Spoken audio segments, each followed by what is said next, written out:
जादुई टीवी। सुनो, तुम्हारे बाबूजी तो कब के गुजर गए। अब उनका जो सामान है वो पड़े पड़े कबाड़ा हो रहा है। बेच ही दो, कुछ पैसे आ जाएंगी। बात तो सही है। अगले संडे फुर्सत में यही करेंगे। अगले संडे रोहित सारा सामान कबाड़ी को घर बुला के दे देता है। तभी उसकी नजर बाबूजी की पुरानी टीवी पर जाती है, जो इतने सालों तक कूड़े में पड़ी थी, फिर भी चमचमा रही थी। टीवी तो देखो, जैसे एकदम नई हो। हाँ, बाबूजी को टीवी देखना बहुत पसंद था। उनका सपना था कि वो टीवी पे आए। एक बार मौका भी था जब वो अपने गांव के गाने सुनाने किसी चैनल पर जाने वाले थे, पर मैं और मेरा भाई लड़ पड़े और बाबूजी को घर पर ही रुकना पड़ा। चला के देखें क्या? हाँ हाँ, क्यों नहीं, देख लेते हैं। शायद ही चले। बाबूजी ने उस लड़ाई के दिन के बाद टीवी देखना ही छोड़ दिया था। टीवी चालू करने के लिए उसमें केबल वायर लगा दिया जाता है। एक न्यूज चैनल चालू हो जाती है। स्वर्ग की सीढ़ी के रास्ते हैं तीन, तीनों के तीन रास्ते हैं संगीन। पहला रास्ता है सांप की बीन, दूसरा रास्ता घर में बिछा कालीन, तीसरा रास्ता कलकत्ता से चीन। ये क्या बकवास खबर है, कुछ अच्छा लगा दो। अरे आप बोलो तो सही, कोई अच्छी खबर सुना देता हूँ। मेरा तो काम ही खबर देना है। अरे बाप रे, टीवी बात कर रही है। हाँ, ये न्यूज वाला मुझसे। हाँ हाँ, आपसे ही तो बात करूंगा ना, आपके घर में हूँ तो।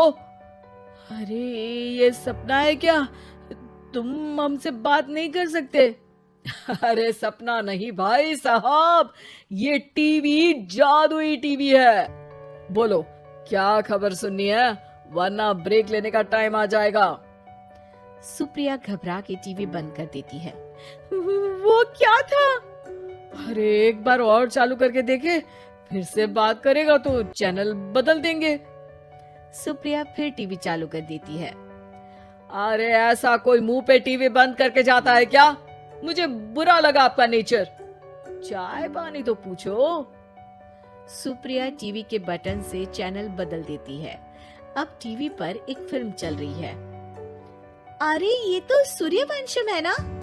हाँ, और ये ठाकुर को जहर की खीर दे दी और उसको पता भी नहीं है। ए भाई, खीर मत पीना, उसमें जहर है, मत पीना।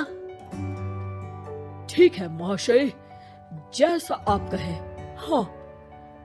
अरे आपकी बात मान ली, पूरी पिक्चर ही अब तो बदल जाएगी। मतलब ये सच में जादुई टीवी है? तभी वहाँ कबाड़ी आ जाता है।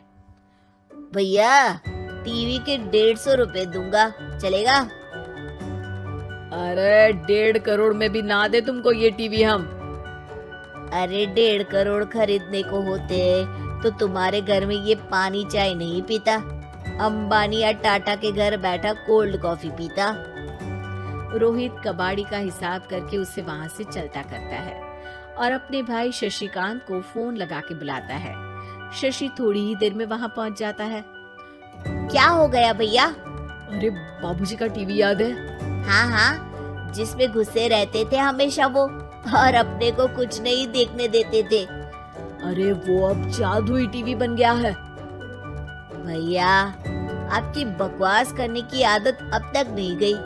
अरे आपके घर में बच्चे हैं, अब तो बड़ों जैसी बात करो। रोहित जाके टीवी चालू कर देता है।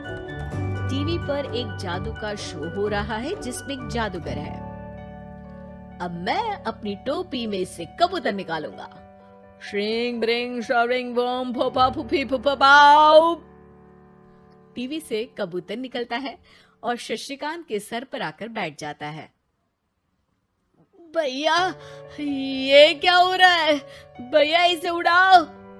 ए कबूतर, जा जा, कबूतर चल निकल।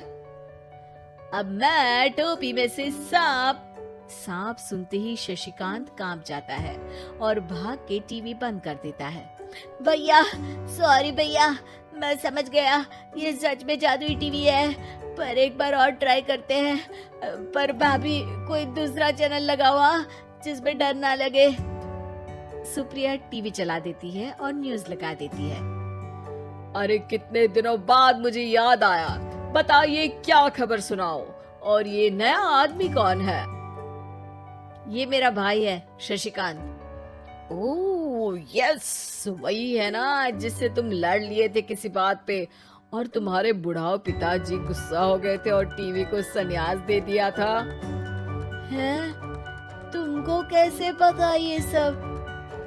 इस टीवी में रहने वाले आदमी से लेकर कबूतर तक को तुम्हारे बाबूजी और तुम्हारी बातें पता है, इसलिए तो ये जादुई टीवी है।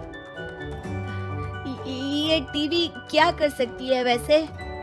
तुम जो मांगो दे सकती है, कहानी बदल सकते हो, खबर बदल सकते हो, कोई चीज मांग सकते हो। अरे भैया, ये टीवी मैं लेके जा रहा हूँ। बाबूजी का लाडला तो मैं ही था ना।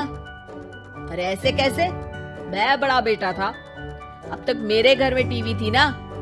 अब तक कहाँ गए थे पिताजी के लाडले? तुम्हारी गलती का एहसास भी है। अरे भैया ज्यादा ना बोलो वरना भूल गए, आपके दांत तोड़ दिए थे मैंने उस लड़ाई में। मेरी बीवी के सामने मेरी बेइज्जती करता है। रुक। दोनों भाई हाथापाई पे उतर जाते हैं। रुक, बताता हूँ तुझे कि कौन बड़ा है। अरे छोटे का दम तो देख लीजिए आप। ये खबर आपके बाबूजी को देता हूँ। तभी टीवी अचानक बंद हो जाता है। अरे शायद टीवी नाराज हो गया। और लड़ लो, आए बड़े खली बनने। टीवी से एक तेज रोशनी निकलती है और टीवी में बाबूजी दिखाई देते हैं। बापूजी आप इतना चकरा क्यों रहा है? अपने बाप को नहीं पहचानता क्या? ये तो ऐसा ही है बाबूजी। प्रणाम बाबूजी। अरे चुप कर, तुम दोनों ही उल्टे हो।